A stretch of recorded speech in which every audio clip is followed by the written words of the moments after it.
আসসালামু আলাইকুম বন্ধুরা, আজকে আমি সেরা স্বাদের মসুরের পাতলা ডাউল রান্না করব। প্রথমে ডাউলগুলো আমি ভালোভাবে কষলে ধুয়ে নেব। এখন আমার লাগবে মসুর ডাল, পেঁয়াজ, রসুন কুচি, মরিচ কুচি, ধনের পাতা।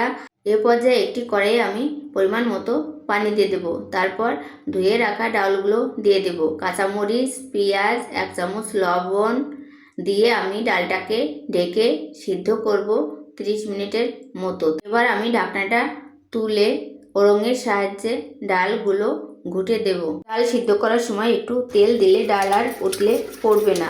এ পর্যায়ে আমি ডালের মধ্যে দিয়ে দেব 1 চামচ হলুদ গুঁড়া, 1 চামচ ধনের গুঁড়া দিয়ে একটু নেড়েচেড়ে নেব। তারপর পরিমাণ মতো পানি দিয়ে দেব।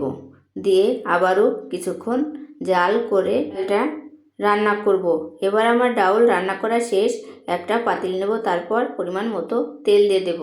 ফোড়নের জন্য 2টা তেজপাতা, রসুন কুচি, পেঁয়াজ কুচি, 2টা শুকনো মরিচ, 1 চামচ পাঁচফোড়ন, 1 চামচ কালো জিরা দিয়ে আমি ভালোভাবে মিশিয়ে নেব।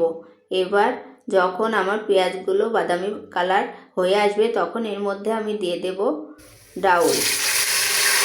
এবার ডাউলগুলো ঢেলে দিয়ে কিছুক্ষণ আমি নেড়ে চেড়ে রান্না করে নেব। মাছে ভাতে বাঙালি, তাই প্রত্যেক দিন খাবারে যদি ডাউল নাই থাকে তাহলে কি হবে। এ পর্যায়ে আমি দিয়ে দেব ধনের পাতা কুচি দিয়ে একটু নেড়ে চেড়ে নিলেই রেডি হয়ে যাবে আমার সেরা স্বাদের মসুর ডাল রান্না রেসিপি।